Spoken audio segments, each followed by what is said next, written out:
دل، احساس اور توانائی، ہارٹ، ایموشن اینڈ انرجی۔ انسان ایک مخلوق ہے، اسے اس کے خالق نے پیدا کیا ہے۔ یہ ایک مشین ہے، ایک روبوٹ ہے اور اس کا ایک تخلیق کار یعنی ڈیزائنر ہے۔ جب وہ اسے پیدا کر چکا یعنی ڈیزائن کر چکا تو اس خالق یعنی کریٹر نے اس کے اندر اپنی روح کو پھونک دیا اور اس بے جان وجود کو متنفس کر دیا۔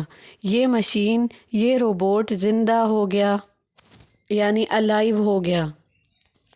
اس وجود میں بجلی یعنی انرجی دوڑ گئی۔ الذی احسن کل شیء خلقہ وبدأ خلق الانسان من طین ثم جعل نسلہ من سلالة من ماء مہین ثم سواه ونفخ فيه من روحه وجعل لكم السمع والأبصار والأفئدة قليلا ما تشکرون۔ جس نے جو چیز بنائی خوب بنائی اور انسان کی پیدائش مٹی سے شروع کی، پھر اس کی اولاد نچڑے ہوئے حقیر پانی سے بنائی، پھر اس کے اعضاء درست کیے اور اس میں اپنی روح پھونکی، اور تمہارے لیے کان اور آنکھیں اور دل بنایا، تم بہت تھوڑا شکر کرتے ہو۔ السجدہ 7-9۔ غور کیجئے آیات میں جب تک روح پھونکنے کا نہیں کہا تب تک اس کہا، اور جب روح پھونک دی، مشین چل پڑی، انسان زندہ ہوا تو تمہارے اور تم کہا، یعنی اب تو میری بات کو سننے سمجھنے کے قابل ہوا۔ بات کو سمجھتے ہیں؟ دل جذبات کا مرکز ہے۔ Heart is the centre of emotions. جذبات کی پیدائش احساسات سے ہوتی ہے، یعنی حواس یعنی سینسرز سے جذبات پیدا ہوتے ہیں۔ حواس احساسات ہیں یعنی فیلنگز ہیں، اور احساسات جذبوں یعنی ایموشنز کو پیدا کرتے ہیں، اور جذبات انرجی ہیں۔ اپنی نبض پر ہاتھ رکھیں، دل ایک پمپنگ اسٹیشن کی طرح کام کر رہا ہے۔ آپ زندہ ہیں، انرجی گرم ہوتی ہے، اور ہر گرم شے انرجی ہے۔ اپنی نبض کے اوپر جلد کو محسوس کریں، آپ کا جسم گرم ہے۔ آپ کا ایک درجہ حرارت ہے۔ ہر وہ شے جو باہر سے گرم ہوتی ہے اندر سے جل رہی ہوتی ہے، حتیٰ کہ انسان بھی۔ اس سسٹم کو پورے دھیان سے سمجھنے کی کوشش کریں۔ دل کو ہر صورت جذبات چاہیے۔ یہ جذبوں کی دبیز چادروں یعنی سینسیشنز میں لپٹا ہوا زندہ ہے۔ اسے دھڑکنے کے لیے صدمہ چاہیے، جھٹکا یعنی شوق چاہیے۔ یہ کمک اسے جذبات دیتے ہیں۔ دل کو رنج و الم، خوشی، اداسی، بغض، کینہ، نفرت اور محبت، نیکی اور بدی، درد، خوف اور بے چینی سمیت نہ جانے ہر لمحہ کیا کیا چاہیے۔ یہ جذبات سے چلتا ہے، یعنی جذباتی عضو ایموشنل آرگن ہے۔ یہ بھنجتا ہے، پھیلتا ہے، سکڑتا ہے، گھٹتا اور بڑھتا ہے۔ جذبات اس کا ایندھن یعنی فیول ہیں۔ ہمارے جسم میں کسی بھی مشین کی طرح تاریں یعنی وائرز ہیں، انہیں رگیں یعنی وینز کہتے ہیں۔ ایک خون کی ہیں جن کا کام خون کو جسم میں لے جانا اور واپس لے آنا ہے۔ دوسری تاریں یعنی نروز اعصاب کہلاتی ہیں، ان کا کام جذبات و احساسات کو دل سے دماغ اور دماغ سے دل تک لانا بھی ہے، اور یہی اعصابی رگیں دماغ کو حواس اور جسم کے ساتھ جوڑے ہوئے ہیں۔ یہ بہت ہی پیچیدہ نیٹ ورک ہے۔ اب ان سب کا آپس میں تعلق دیکھتے ہیں۔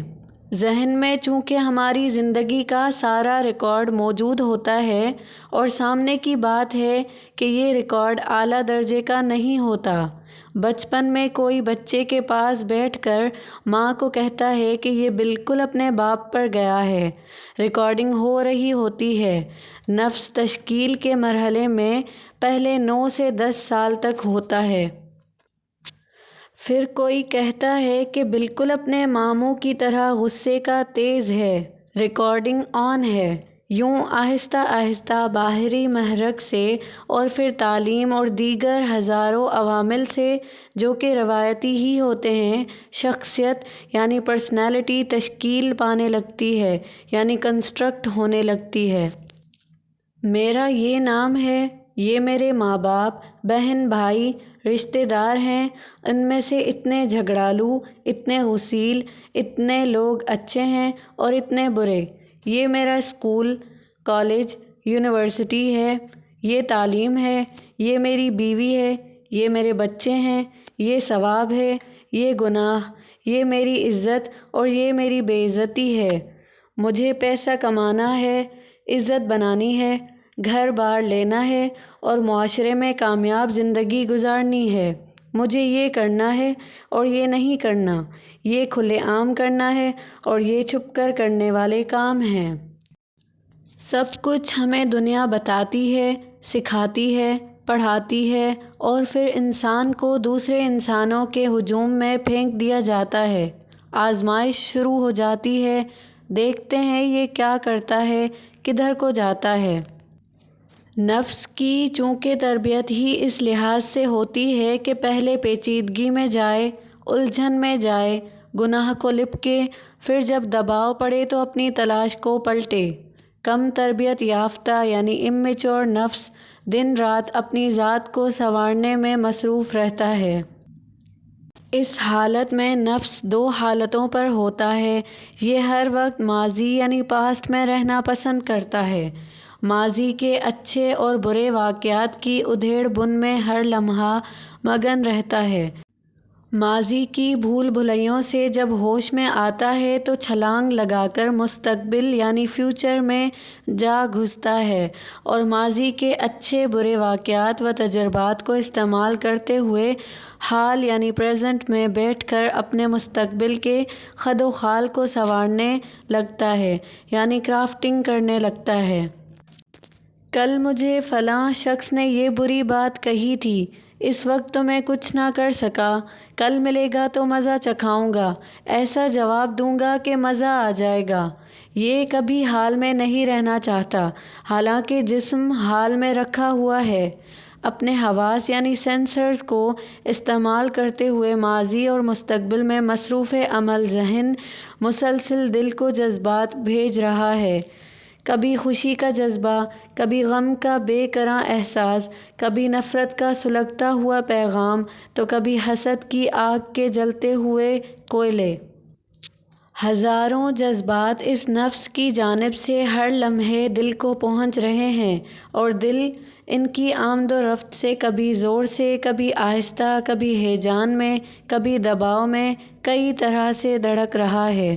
یہ دل کا زنگ ہے، یہ اللہ کی یاد سے تہی دامن ایک دل کی خون رلا دینے والی سچی داستان ہے، جو ہم سب میں تقریباً ہم سب میں مسلسل لکھی جا رہی ہے۔ یہ ہر بے قرار دل کی حالت ہے، ایک مردہ ہوتے، تھکتے ہوئے دل کا عالم ہے۔ اس بے قراری، اس بے چینی اور اس بے پناہ ہیجان کے عالم میں جو دھڑکن پیدا ہو رہی ہے وہ صالح نہیں ہے، اطمینان والی نہیں ہے۔ اس دھڑکن سے بیماری پیدا ہو رہی ہے، نفسیاتی امراض لاحق ہیں، جنون ہے، فساد ہے اور لڑائی جھگڑے ہیں۔ اس سے رشتوں کا تقدس پامال ہے۔ یہ نفسا نفسی کی دھڑکن ہے، یہ آپ کی، میری اور ہم سب کی دھڑکن ہے۔ یہ ہمارے معاشرے کا زیرو بم ہے۔ یہ من حیث القوم ہماری ہارٹ بیٹ ہے۔ بات یہاں تک ہی محدود نہیں رہتی۔ اس سارے چکر میں ایک نقصان تو من حیث القوم ہو رہا ہے، مگر ایک انفرادی نقصان بھی ہے جو سب سے بھیانک ہے۔ کبھی آپ نے غور کیا کہ جب آپ صبح بیدار ہوتے ہیں تو سب سے پہلے آنکھ کھلنے کے بعد آپ کے ذہن میں آنے والا خیال کون سا ہوتا ہے؟ وہ خیال آج کے سب سے زیادہ ضروری کاموں کا ہے۔ دانت صاف کرتے ہوئے آپ کیا سوچ رہے ہوتے ہیں؟ ناشتہ کرتے ہوئے اندر کیا کھچڑی پکتی ہے؟ سارا دن لاکھوں کروڑوں محرکات یعنی اسٹیمولس میں گھرا ہوا انسان اس بات سے بے خبر ہوتا ہے کہ اس کی انرجی کہاں لگ رہی ہے، کہاں انویسٹ ہو رہی ہے اور کہاں ضائع ہو رہی ہے۔ ساری رات نیند کے بعد جو کہ موت ہے، اللہ آپ کو دنیا میں واپس بھیج دیتا ہے۔ وَهُوَ الَّذِي يَتَوَفَّاكُم بِاللَّيْلِ وَيَعْلَمُ مَا جَرَحْتُم بِالنَّهَارِ ثُمَّ يَبْعَثُكُمْ فِيهِ لِيُقْضَىٰ أَجَلٌ مُّسَمًّى ثُمَّ إِلَيْهِ مَرْجِعُكُمْ ثُمَّ يُنَبِّئُكُم بِمَا كُنتُمْ تَعْمَلُونَ وَهُوَ الْقَاهِرُ فَوْقَ عِبَادِهِ وَيُرْسِلُ عَلَيْكُمْ حَفَظَةً حَتَّىٰ إِذَا جَاءَ أَحَدَكُمُ الْمَوْتُ تَوَفَّتْهُ رُسُلُنَا وَهُمْ لَا يُفَرِّطُونَ۔ اور وہ وہی ہے جو تمہیں رات کو اپنے قبضے میں لے لیتا ہے، اور جو کچھ تم دن میں کر چکے ہو وہ جانتا ہے، پھر تمہیں دن میں اٹھا دیتا ہے تاکہ وہ وعدہ پورا ہو جو مقرر ہو چکا ہے، پھر اسی کی طرف تم لوٹائے جاؤ گے، پھر تمہیں خبر دے گا اس کی جو کچھ تم کرتے تھے، اور وہ اپنے بندوں پر غالب ہے اور تم پر نگہبان بھیجتا ہے، یہاں تک کہ جب تم میں سے کسی کو موت آ پہنچتی ہے تو ہمارے بھیجے ہوئے فرشتے اسے قبضے میں لے لیتے ہیں اور وہ ذرا کوتاہی نہیں کرتے۔ الانعام 60-61۔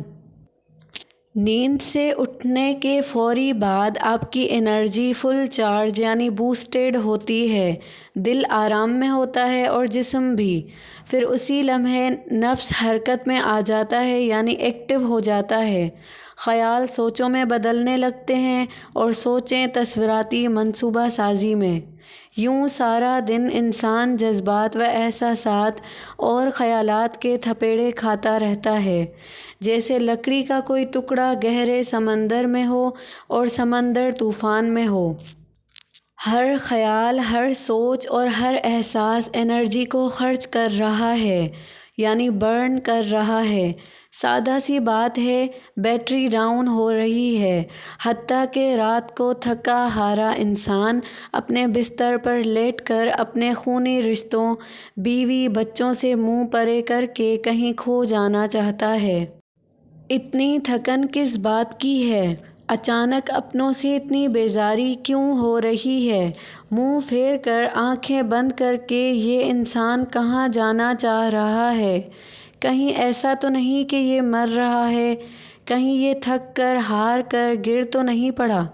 نفس موت سے ڈرتا ہے اور سوچتا ہے کہ صبح اٹھ جاؤں گا، مزید انرجی مانگتا ہے۔ اپنی عارضی دنیا کو بنانے سنوارنے کے لیے ایک چھوٹا سا مصنوعی خدا اپنے اصل رب سے انرجی مانگ رہا ہے۔ اگر خالق کی مرضی ہوئی تو ایک دن اور مل جائے گا، کل کا دن، ایک اور ادھار کی خدائی کا دن، مانگا ہوا دن، دیا ہوا دن۔ انسان اشرف المخلوقات ہے، اگر اس کی آزمائش نہ ہو، اگر اتنا بڑا جال نہ پھینکا جائے تو یہ اتنی عظیم انرجی رکھتا ہے، اس قدر بجلیاں اس میں بھری ہیں کہ یہ زمین پر ایک لمحہ رکنا گوارا نہ کرے۔ یہ اس کا گھر نہیں ہے، اس کا گھر تو آسمانوں میں ہے، یہاں تو یہ قید ہے۔